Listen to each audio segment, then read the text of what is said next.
Abramos, irmãos, a palavra de Deus no Evangelho que nós temos estudado, o Evangelho de Mateus, capítulo de número 5. Hoje nós estudaremos os versículos de 38 a 42. Versículos de 38 a 42, onde Cristo ele traz a interpretação correta da lei de Deus quanto à vingança ou retaliação. Então nós temos aqui a quinta antítese apresentada pelo Senhor, quando os antigos diziam uma coisa e que não se harmonizava com o ensino da lei de Deus, e Cristo, então, como verdadeiro intérprete da lei, ele apresenta a sua interpretação como o autor das Escrituras, o legislador, a verdadeira palavra viva de Deus. Então, versículos de 38 a 42, eu peço a atenção dos irmãos para a leitura que irei fazer. Ouvistes que foi dito, olho por olho, dente por dente. Eu, porém, vos digo, não resistais ao perverso, mas a qualquer que te ferir na face direita, volta-lhe também a outra. E ao que quer demandar contigo e tirar-te a túnica, deixa-lhe também a capa. Se alguém te obrigar a andar 1 milha, vai com ele 2. Dá a quem te pede e não voltes as costas ao que deseja que lhe emprestes. Abre, Senhor, o nosso entendimento e o nosso coração para recebermos ao Senhor nesta noite a Tua palavra. A Tua palavra que é viva e que é eficaz, a Tua palavra que é água que rega a terra, que mata a nossa sede espiritual, que lava a nossa própria alma no mais profundo do nosso ser. Ajuda-nos, ó Senhor, nos dando a iluminação necessária do Teu Espírito, a concentração que tanto precisamos, a convicção de que, de fato, a Bíblia é a palavra de Deus e que quando nós lemos e proclamamos a Bíblia, a palavra do Senhor, é Cristo em pessoa falando para a congregação.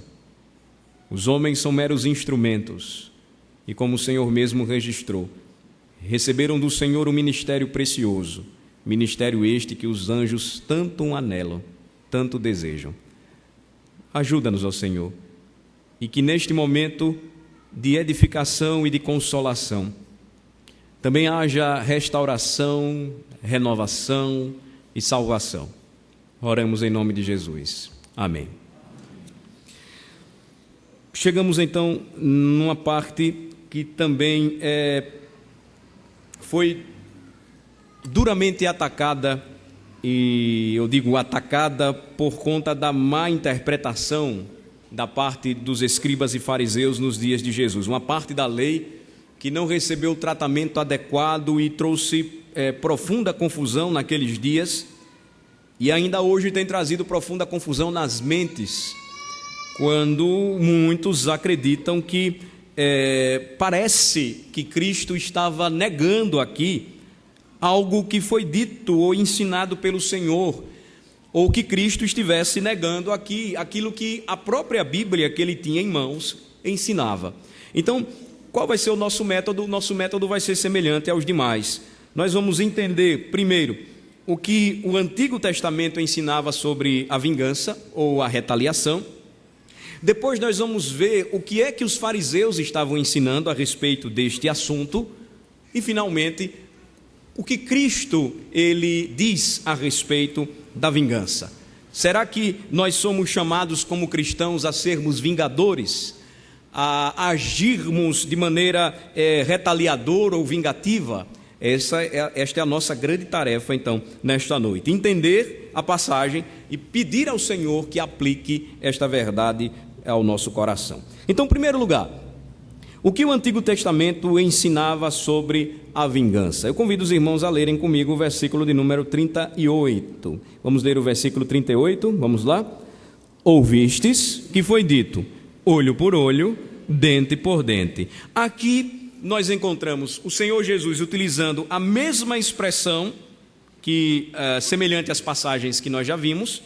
Vocês ouviram que os antigos disseram para vocês. Agora ele vai citar literalmente uma passagem do Antigo Testamento que os antigos estavam dizendo. Então, aparentemente, parece que eles estavam trazendo o ensinamento correto. A Bíblia fala sobre esta lei, uma lei que é conhecida como a lei da retribuição ou da retaliação segundo o crime cometido. Mas o Antigo Testamento ensinava algo diferente do que os escribas e fariseus estavam crendo, praticando e ensinando aos fiéis a respeito da vingança. Eu vou apenas citar para os irmãos aqui que realmente esta passagem ela é bíblica. Eu peço apenas a atenção dos irmãos e a primeira citação ela acontece no segundo livro da Bíblia, Êxodo 21, versículos 24 e 25. Diz assim: olho por olho, dente por dente, mão por mão, pé por pé, queimadura por queimadura, ferimento por ferimento, golpe por golpe. Em Levítico nós encontramos capítulo 24, versículo 20, um acréscimo, fratura por fratura. E Deuteronômio 19, 21, vida por vida. Então, o nosso desafio como igreja do Senhor é entender em que contexto estas passagens elas foram registradas. Em que contexto a ordem do Senhor era para que essa lei ela fosse aplicada. Então, aqui nós estamos nos referindo a uma das leis judiciais mais antigas, a chamada lei de talião ou a lei da retaliação. E o que é que esta lei envolvia? Como eu disse aos irmãos, envolvia a reciprocidade rigorosa entre o crime e a culpa, ou entre o crime e a pena. E o que é que o Senhor, de fato, queria aplicar para a vida do povo, quando ele entregou um mandamento e uma lei que é extremamente rigorosa e que nos assusta? Primeiro, ele não disse que os homens deveriam tomar esta lei e dizerem o seguinte: olha, vingue-se pessoalmente quando lhe fizerem dano. O Senhor não estava ensinando isso, mas ele estava trazendo algo extremamente oposto. Por conta da dureza do coração do povo, do mesmo modo que ele estabeleceu uma regra, uma cláusula de exceção, ou melhor falando, ele permitiu a carta de divórcio naquele período, como um dique funciona para suportar a força das águas de uma barragem. A aplicação desta lei aqui, ela queria dizer exatamente o oposto do que os escribas e fariseus estavam fazendo. Eles estavam tomando esta lei, e tomando esta lei, eles então estavam agindo, se vingando e descontando nos outros da melhor maneira, como eles achavam melhor, da melhor maneira possível. Só que o mandamento dizia o contrário, dizia: não se vingue por si mesmo, porém deixe que a justiça seja administrada publicamente. Aí está a grande questão. Então, esta era uma lei para os tribunais civis. Não era uma lei que deveria estabelecer a vingança privada, mas desencorajar que os homens se vingassem sem levar ou tratar as suas causas diante dos juízes. E aí eu escolhi um exemplo interessante que nós vamos usar agora, só para termos uma ideia de como esta aplicação da lei da retaliação, ela deveria ser dada ou entregue às mãos dos juízes, dos anciãos, dos tribunais. Vamos para Deuteronômio 21. Deuteronômio, quinto livro da Bíblia. Vamos para lá. Deuteronômio 21.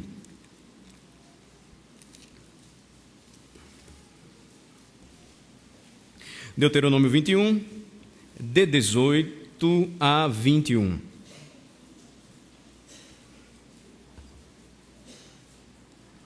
Deuteronômio 21, de 18 a 21.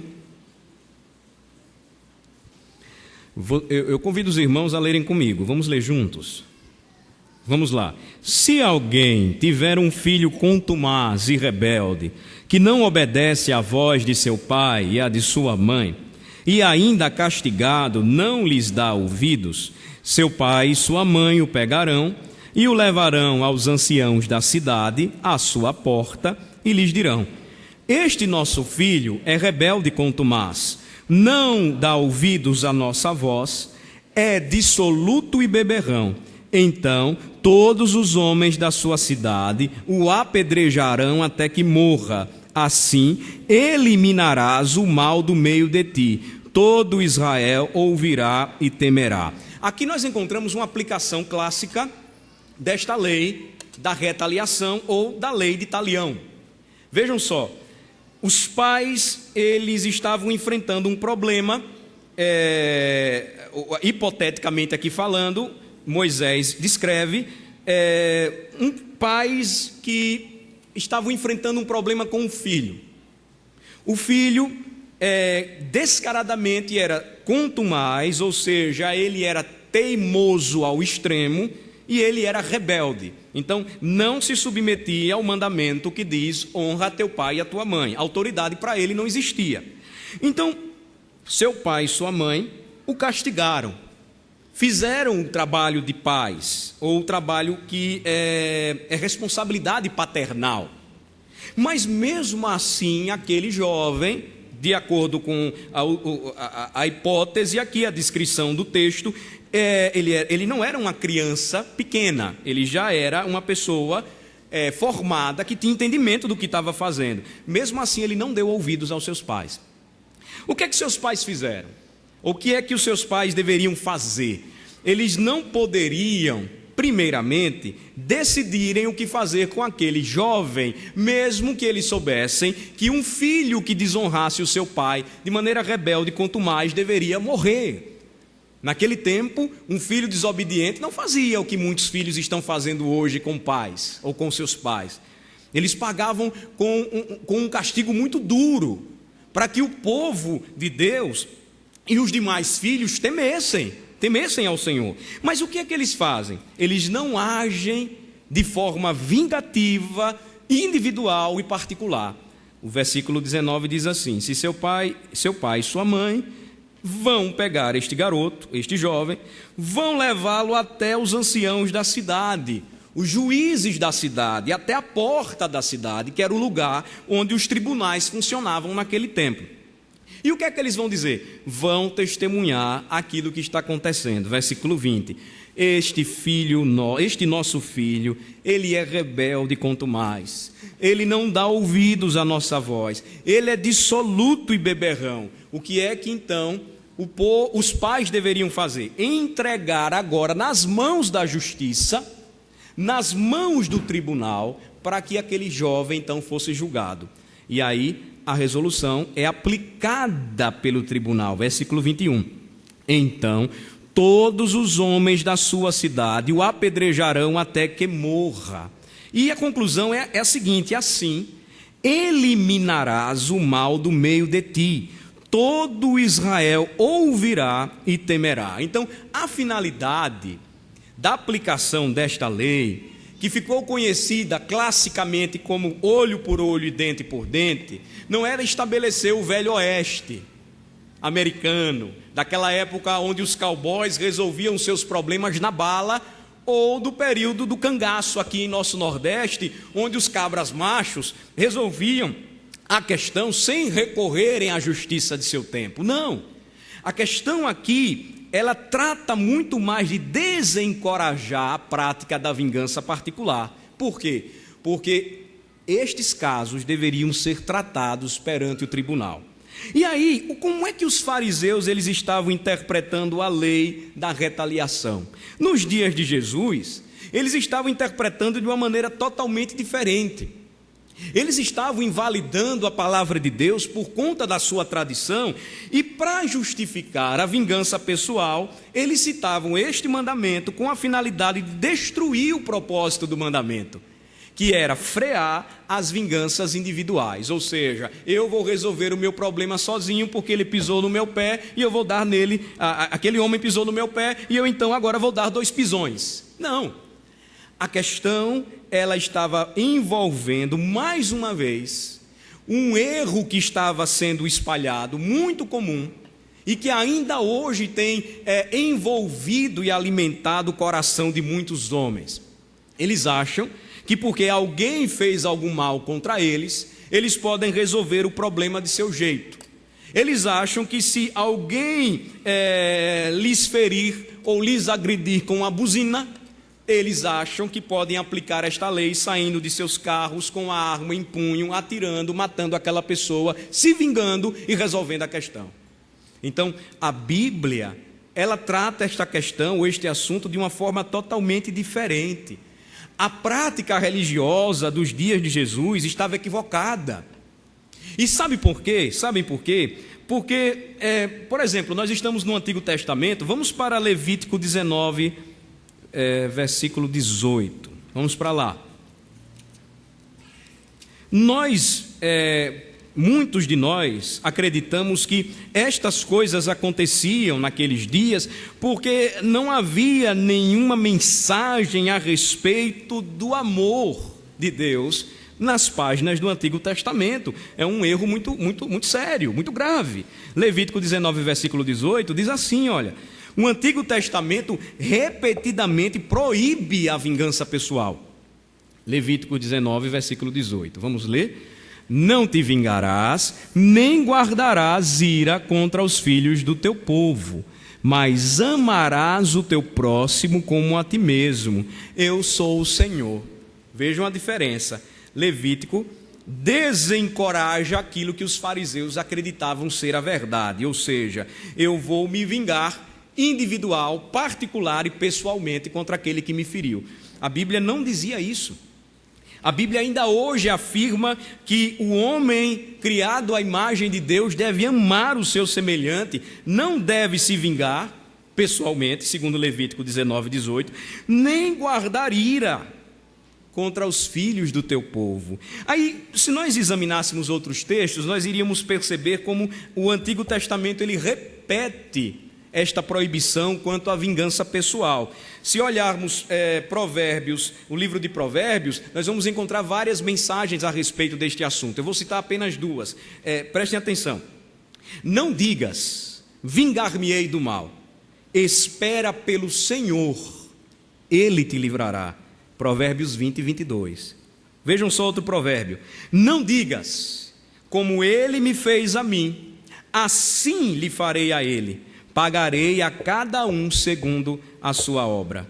Provérbios 24, 29. Então, o ensino do Antigo Testamento, longe de incentivar a vingança pessoal, desencorajava, entregando aos magistrados, aos tribunais, o julgamento de causas e de questões envolvendo pessoas, envolvendo semelhantes. Agora, em terceiro lugar, nós já vimos o que o Antigo Testamento ensinava sobre a vingança. Nós vimos como os fariseus, eles interpretavam de maneira errada a lei de talião, a lei de retaliação. E o que é que Jesus então ensinou sobre a vingança? Será que ele ensinou que nós devemos ser vingativos ou ser vingadores? Vamos voltar para Mateus capítulo 5 e eu convido os irmãos a lermos juntos os versículos 39 a 42. Aqui, nestes versículos, nós iremos gastar mais tempo. Mateus, capítulo 5, versículos de 39 a 42. Vamos ler? Eu, porém, vos digo, não resistais ao perverso, mas a qualquer que te ferir na face direita, volta-lhe também a outra. E ao que quer demandar contigo e tirar-te a túnica, deixa-lhe também a capa. Se alguém te obrigar a andar 1 milha, vai com ele 2. Dá a quem te pede, e não voltes as costas ao que deseja que lhe emprestes. Jesus vai tomar 4 figuras ou ilustrações para explicar qual a interpretação correta do ensino da lei sobre a vingança, e tomando estes 4 exemplos, ele vai mais uma vez dizer que o problema, ou onde a ira ela surge, onde o sentimento de vingança ele começa, onde as guerras elas são travadas, primeiramente, não são no campo de batalha, mas elas começam em nosso próprio coração. O que Jesus está trazendo mais uma vez aqui, e vejam só, irmãos, que interessante, é todo um cumprimento escatológico de uma promessa, de que quando Ele, o Redentor, caminhasse conosco, pisasse o nosso chão, o mesmo chão que nós pisamos, bebesse da mesma água que nós bebemos, vivenciasse os mesmos problemas e tentações que nós vivenciamos, quando isto acontecesse, Jeremias diz que o Senhor concederia ao seu povo um novo coração.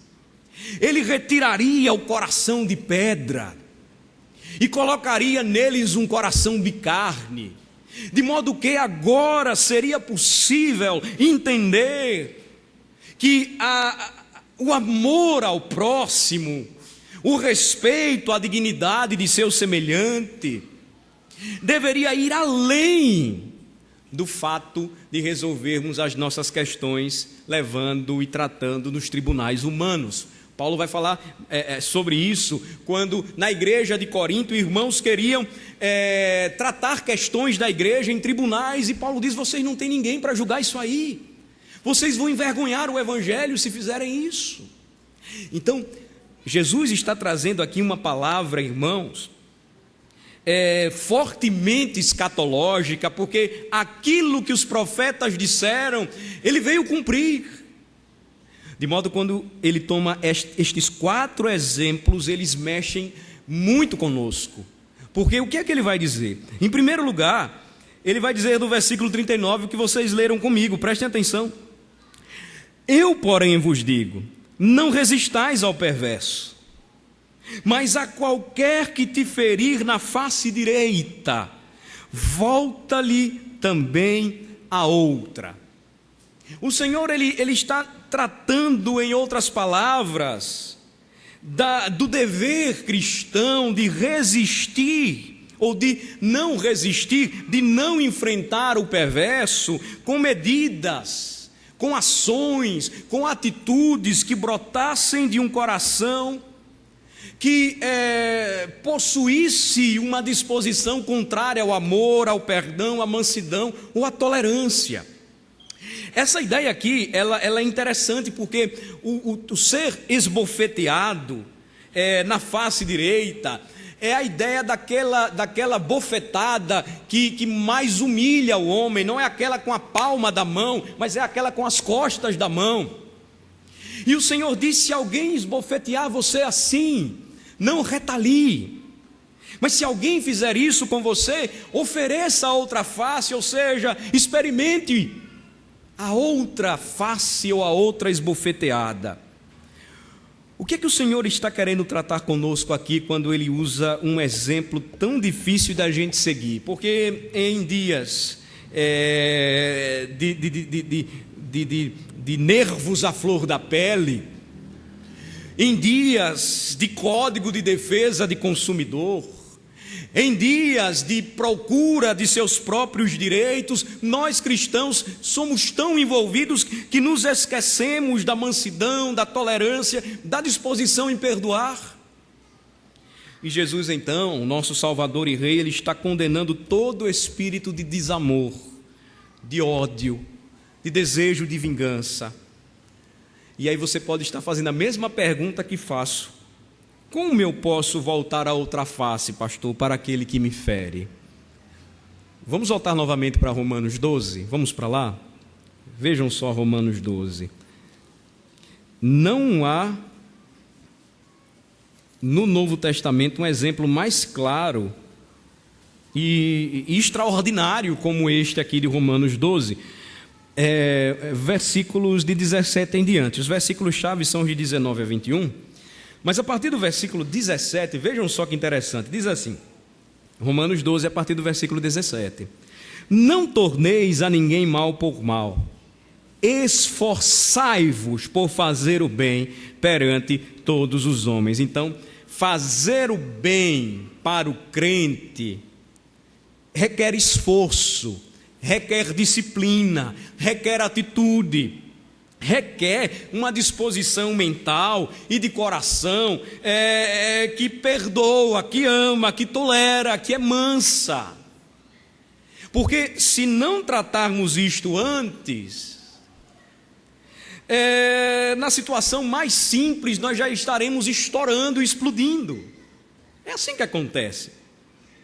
Mas aí o esforço é necessário por fazer o bem perante todos os homens. Se possível, o versículo 18: quanto depender de vós, tende paz com todos os homens. Então, o cristão é aquele que nunca provoca, é aquele que nunca cria contendas, é aquele que nunca inicia uma questão, um problema interpessoal, mas ele procura manter a paz com todos os homens. Se possível, veja que a possibilidade aqui, apresentada pelo apóstolo Paulo, ela inclui os cristãos, dizendo: quanto depender de vós, ou seja, da parte de vocês, promovam a paz.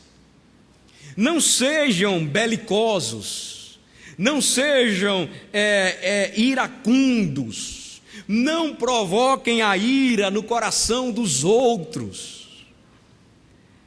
Versículo 19, ele completa e diz: mas como é que eu posso, Senhor, voltar a outra face para aquele que me fere e esbofeteia? A ideia é de um tapa, de uma bofetada que dói, não somente humilha, mas machuca. Versículo 19 diz: não vos vingueis a vós mesmos, amados, mas dai lugar à ira. A respeito de que ira o apóstolo se refere? Ele se refere à ira ou à vingança que pertence ao Senhor. O salmista diz que o Senhor olha para nós, para o seu povo, e nos considera como uma menina dos seus olhos. Ou seja, aquilo que nós temos mais cuidado em proteger, que é a menina dos nossos olhos, que quando algum objeto, dedo, enfim, se aproxima, a gente fecha, protege, não quer que seja atingido, é a imagem utilizada pelo Senhor para dizer o cuidado e a proteção que Ele tem para conosco.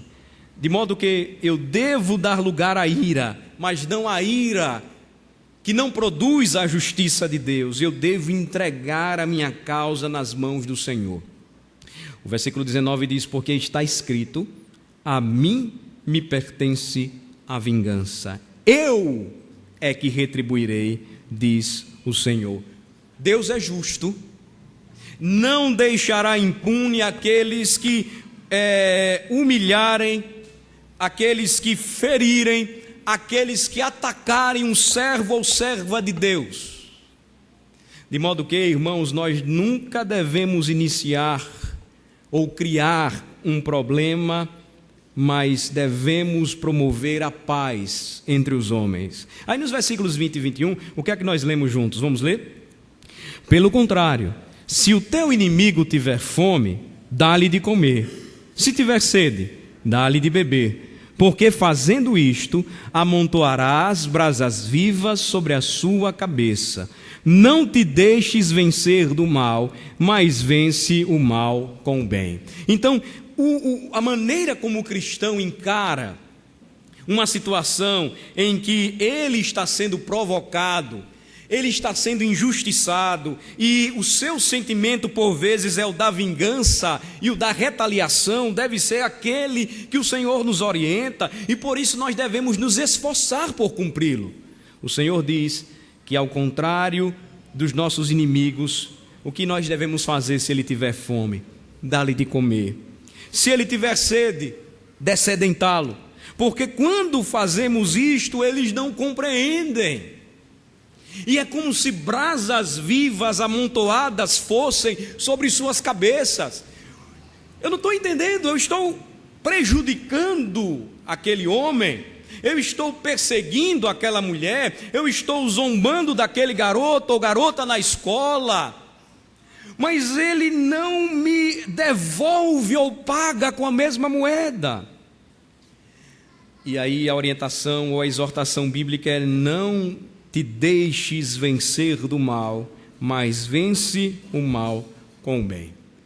Irmãos, há um espaço aqui para a gente comentar algumas situações onde envolvem reação e ação, principalmente da parte dos homens.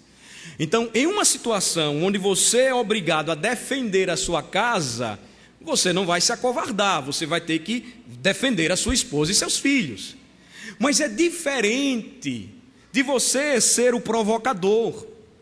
É diferente de, nas situações mais comuns e cotidianas da vida, você ser aquele que sempre está no meio ou no olho do furacão, criando confusões.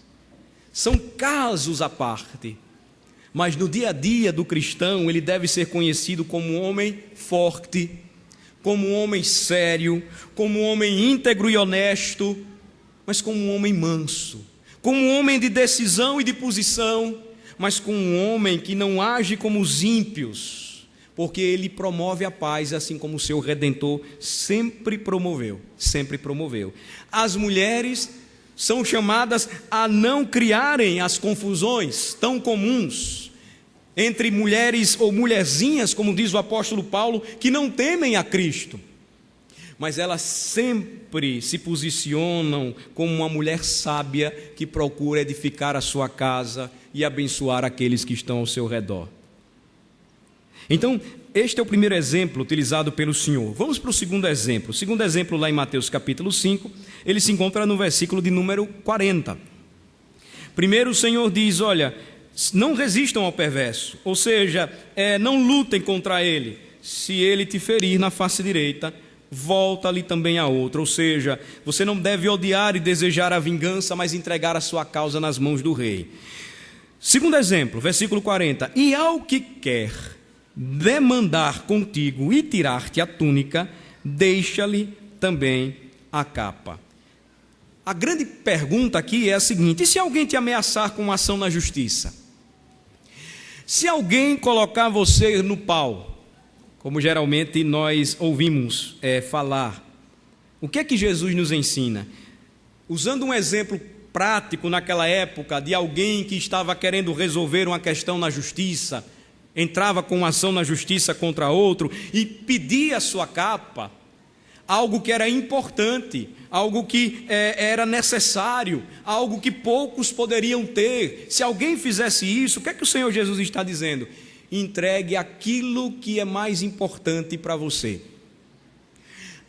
Dentro da própria capa existia algo que até mesmo não se poderia retirar do pobre.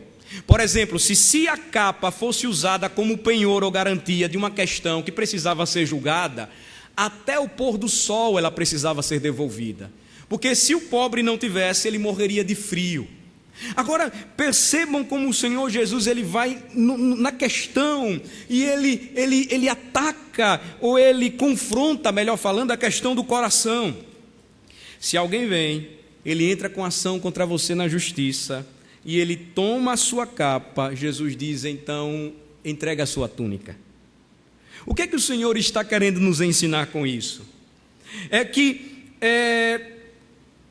nós não podemos odiar até mesmo uma pessoa que tenta nos privar de nossas posses. Nosso coração, ao contrário daqueles que invejam, daqueles que cobiçam, deve se encher de amor para com tal pessoa. E como é que este amor ele deve se revelar? Ele deve se revelar de acordo com as nossas próprias atitudes. O materialismo e a avareza são característicos do nosso tempo. Os homens estão tão presos ao material que certamente eles não entenderão se um cristão, para promover a paz, preferir sofrer o dano. E não são poucos cristãos que muitas vezes perdem causas na justiça, porque não decidem agir e lutar com as mesmas armas que muitas vezes os ímpios lutam. Mais uma vez, o Senhor aqui, Ele não está dizendo que nós não devemos procurar os nossos direitos. Mas o que Ele está mostrando aqui, irmãos, é que antes mesmo dos nossos próprios direitos, nós temos o dever de amar e de não encher o nosso coração de ódio por alguém, mas de revelar através das nossas atitudes que nós agimos e pensamos diferente. Se alguém deseja te tirar a túnica, o Senhor então diz: deixa também a capa com ele, deixa o que você tem, mas promova a paz, não se vingue, não retalie, não faça isso. Terceiro exemplo. O terceiro exemplo está no versículo de número 41. O terceiro exemplo diz: se alguém te obrigar a andar 1 milha, vai com ele 2. Jesus toma o terceiro exemplo de algo que era muito comum em seus dias. O Império Romano dominava sobre a Palestina e era comum que os soldados romanos obrigassem os cidadãos, os civis, a carregarem suas bagagens militares. E às vezes eles eram obrigados a caminhar muito com estas bagagens que eram pesadas. Quem se viu ao exército sabe que as bagagens elas são pesadas, às vezes 15 quilos ou mais. Todo o exército carrega, ou todo soldado militar carrega pesada bagagem. Agora, o que era comum naquela época, e certamente deve ter mexido com os zelotes, aqueles que eram nacionalistas, aqueles que se sentiam humilhados toda vez que um romano dizia: ei, vem aqui, carregue minha bagagem, não recebem a resposta tão esperada. Eles acreditavam que Jesus viria com poder para destruir, para libertar, para arrasar com o Império Romano. O que é que o Senhor Jesus Cristo então diz? Ele diz assim: olha, se obrigarem você a carregar bagagem por 1 milha, andando com ele, obrigatoriamente, é um serviço forçado, por 1 milha romana, que equivalia a mais ou menos 1,5 km, o que é que Jesus diz? Desista, deixe isso lá, se revolte. Jesus diz: caminhe mais 3 quilômetros, ou mais 1,5 km, ande 3 quilômetros com ele. Jesus Cristo está tratando aqui, irmãos, de algo importante, que na realidade nos humilha, que na realidade nos mostra que servir deve ser uma característica cristã. Servir deve ser uma característica diferente daquela que os homens hoje pautam as suas agendas. Eles querem muito mais serem servidos. Eles não estão dispostos a servir. E o Senhor Jesus Cristo então diz que todo crente ou todo cidadão de seu reino deve ter a disposição de um coração de servo. Irmãos, é preocupante nós notarmos que no início da carreira cristã, protestante em nosso país, nós tínhamos muito mais voluntários do que hoje temos. Hoje, os crentes não estão muito animados em servir, até porque eles querem ser servidos, eles querem os seus próprios direitos, eles querem um bom atendimento, uma boa prestação de serviço. E quando nós somos chamados a caminhar mais 1 milha, nós sempre queremos fugir, nós não queremos essa conversa ou esse papo para nós. Nós queremos sucesso, nós queremos ser prósperos, nós não queremos trilhar o caminho da humildade. Mas vale lembrar, irmãos, que a primeira bem-aventurança diz: bem-aventurados os humildes de espírito, porque deles é o reino dos céus. Quarto e último exemplo.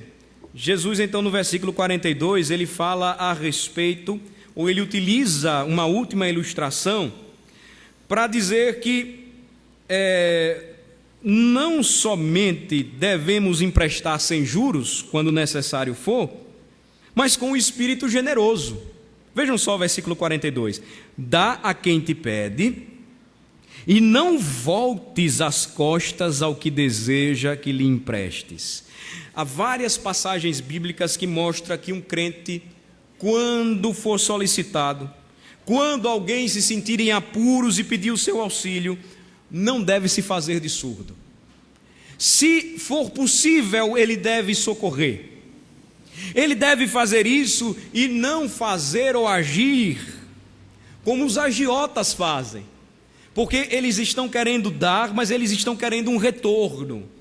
Eles devem fazer isso, emprestar e não cobrar juros.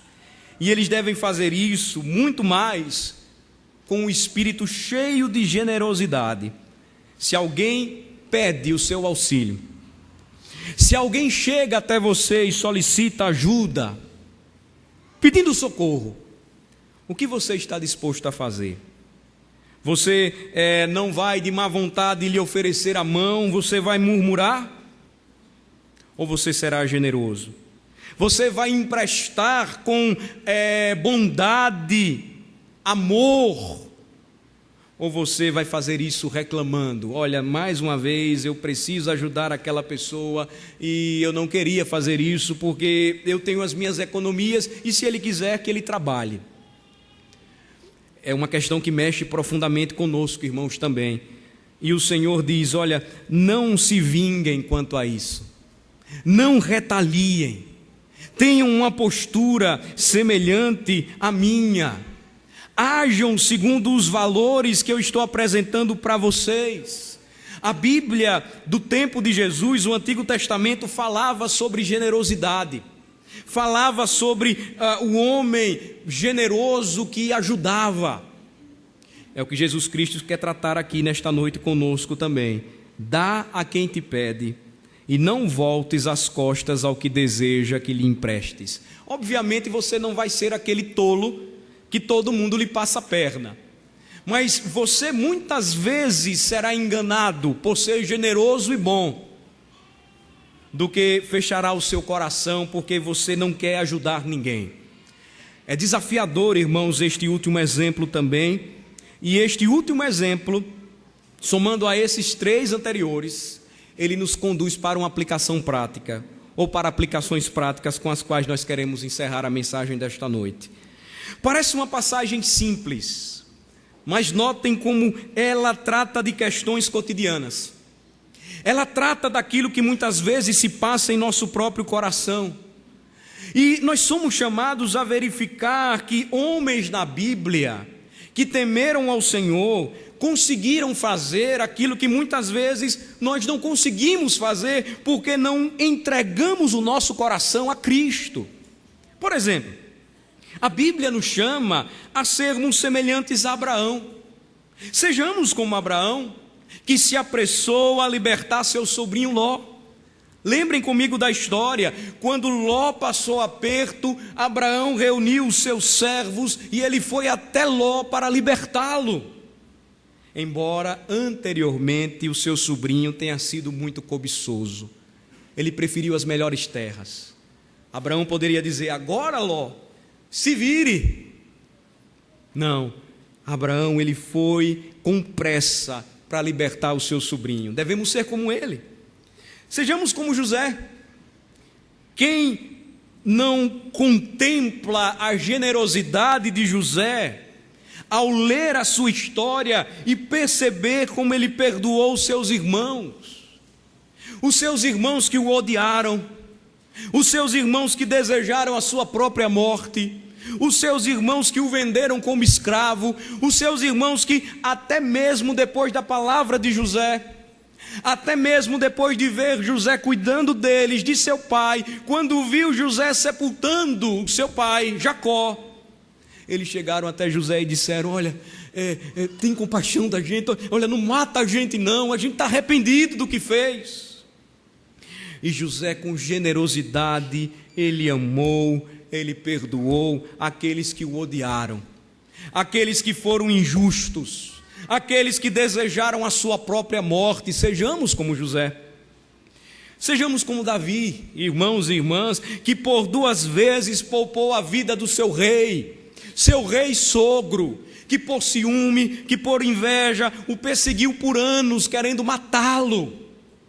E por 2 vezes, Davi, ele teve a possibilidade de matar o rei. Mas por 2 vezes ele disse: eu poderia ter feito, ó rei, mas eu não fiz isso porque eu o amo. És o meu rei.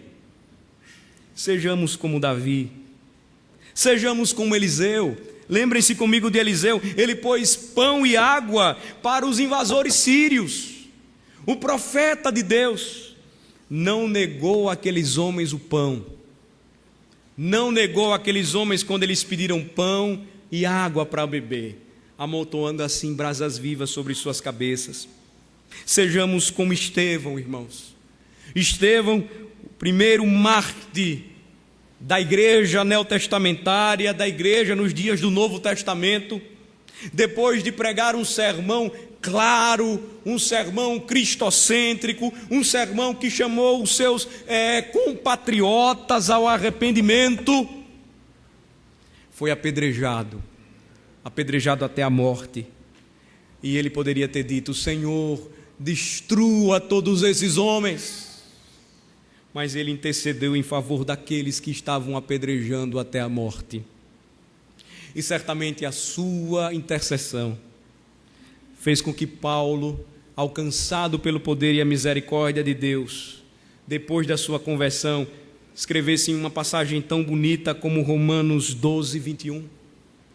Escrevesse uma passagem tão bonita sobre o amor como 1 Coríntios 13, usado pelo Espírito Santo de Deus. Sejamos, irmãos, como estes homens. O que a Escritura nos diz é que é por esse padrão que nós devemos viver e não pelos padrões do mundo. Finalmente, e acima de tudo, sejamos como o próprio Senhor Jesus Cristo. Sejamos como o nosso Senhor que orou na dor e na agonia da cruz, que orou após ter sido esbofeteado, que orou após ter sido açoitado, que orou após ter sido cuspido, humilhado, ultrajado, que orou até mesmo quando ouviu Pilatos dizer: eu não vejo nada que incrimine esse homem, e o povo disse: nós queremos Barrabás, crucifica-o. Que orou: Pai, perdoa-lhes, porque eles não sabem o que fazem. Sejamos, irmãos, como o próprio Senhor Jesus, que levou sobre si o pecado de muitos e pelos transgressores intercedeu. Sejamos como Jesus, que aos que lhe odiaram, ele disse: tomai sobre vós o meu jugo e aprendei de mim, porque sou manso e humilde de coração, e achareis descanso para as vossas almas. Sejamos como Jesus, que não contendeu, nem gritou, nem ouviram nas praças a sua voz, não esmagou a cana quebrada, nem apagou a tossida que fumega, até que o juízo de Deus se cumprisse. Sejamos, meus irmãos, como Jesus, que deu a sua vida por nós, quando nós ainda éramos pecadores. Todas as vezes que formos tentados a retaliar, todas as vezes que formos tentados a nos vingar, sejamos como Jesus, que orou por nós, mesmo sabendo que se lá estivéssemos, teríamos matado também, que se lá estivéssemos, preferiríamos o erro, não receberíamos a Cristo. Sejamos como Jesus.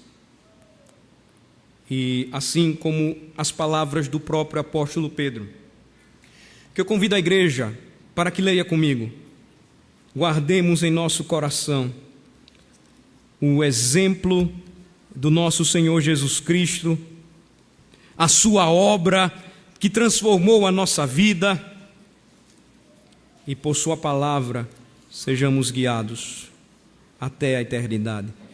1 de Pedro capítulo 2, a partir do versículo de número 18.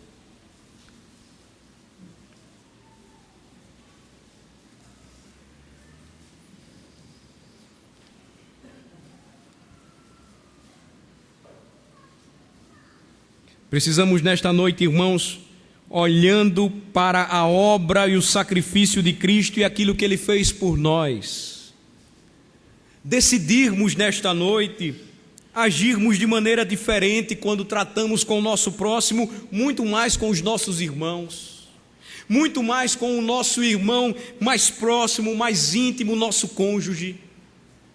Pais e filhos, filhos e pais, não retaliemos, não nos vinguemos, mas amemos uns aos outros, assim como Cristo, Ele nos amou. 1 de Pedro capítulo 2, a partir do versículo 18, até o versículo de número 25, eu peço aos irmãos atenção para a leitura da palavra de Deus. Servos, sede submissos com todo o temor ao vosso Senhor, não somente se for bom e cordato, mas também ao perverso. Porque isto é grato, que alguém suporte tristezas, sofrendo injustamente, por motivo de sua consciência para com Deus. Deus se alegra, irmãos, quando por motivo de consciência, mesmo injustiçados, sofremos, mas não quebramos o mandamento do Senhor e amamos, não pagando mal com mal. Pois que glória há, se pecando e sendo esbofeteados por isso, o suportais com paciência. Se entretanto, quando praticais o bem, sois igualmente afligidos, e o suportais com paciência, isto é grato a Deus, porquanto para isto mesmo fostes chamados, pois que também Cristo sofreu em vosso lugar, deixando-vos exemplo para seguirdes os seus passos, o qual não cometeu pecado, nem dolo algum se achou em sua boca, pois ele, quando trajado, não revidava com traje, pois ele, quando maltratado, não fazia ameaças, mas entregava-se àquele que julga retamente, carregando ele mesmo em seu corpo sobre o madeiro os nossos pecados, para que nós, mortos para os pecados, vivamos para a justiça. Por suas chagas fostes sarados. Versículo 25, vamos ler juntos. Porque estáveis desgarrados como ovelhas, agora, porém, vos convertestes ao pastor e bispo da vossa alma. Conversão implica em entender e receber a palavra de Cristo. Conversão significa mudar radicalmente a maneira como se pensa, a maneira como se age, a maneira como se fala. Conversão, irmãos, envolve todo o nosso ser e é um chamado por vivermos para o pastor e bispo da nossa alma, Jesus Cristo. Só entendem o que eu estou falando aqueles que sofrem as injustiças porque são cristãos. Só entendem o que eu estou falando aqueles que são de Cristo e que estão pecando nesta área e que precisam se arrepender hoje. Só entendem o que eu estou falando aqueles que estão sendo tocados neste momento pelo Santo Espírito de Deus e enxergando toda a sua maldade, desejo por vingança e retaliação.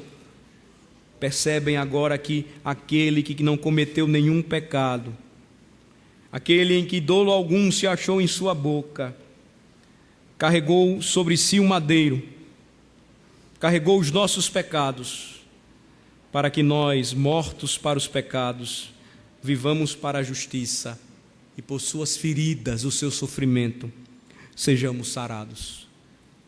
O que a palavra de Deus nos diz, irmãos, nesta noite, de fato nos desafia.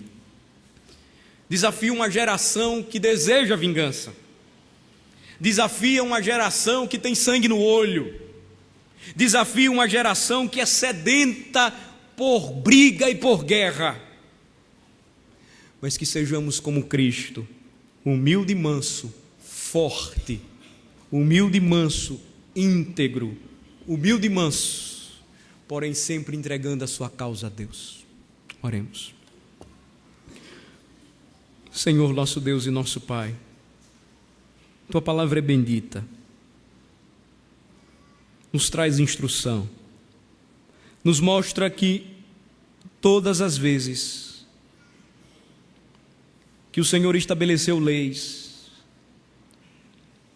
nunca teve por objetivo incentivar o ódio, a vingança ou a retaliação,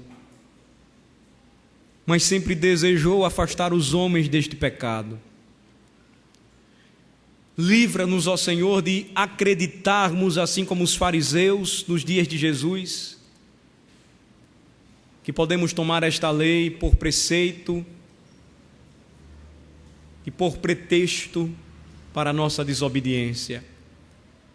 Mas que saiamos daqui, Senhor, nesta noite, convictos e crentes de que, se queremos te seguir, devemos ser mansos, pacificadores, homens e mulheres, jovens e crianças que, olhando para Cristo, desejam viver para Ele, segui-lo e a cada dia, em santidade de vida, viver, exalando o bom perfume de Cristo, amando ao seu próximo como a ti mesmo. Ó Senhor, ajuda-nos, porque se não fizermos isso, nenhuma evidência haverá de que de fato nós experimentamos o novo nascimento, de que fomos convertidos ao pastor e bispo das nossas almas. Mas transforma, Senhor Deus, o nosso coração, e que a promessa que nos deste de um novo coração seja motivadora e transformadora para a nossa mente, e desperta em nós um desejo de refletir o bom perfume, de exalar o bom perfume de Cristo, de refletir a luz do Evangelho de Cristo ao mundo, tão cheio de ódio e de rancor, tão duro de coração, tão carente de amor. Ó Senhor, a Ti damos glória, porque o Teu grande amor em Cristo nos possibilitou acesso à Tua presença e o poder, recebendo a Tua palavra, sendo habitação do Teu Espírito, de vivenciar toda esta verdade. Em nome de Jesus oramos. Amém.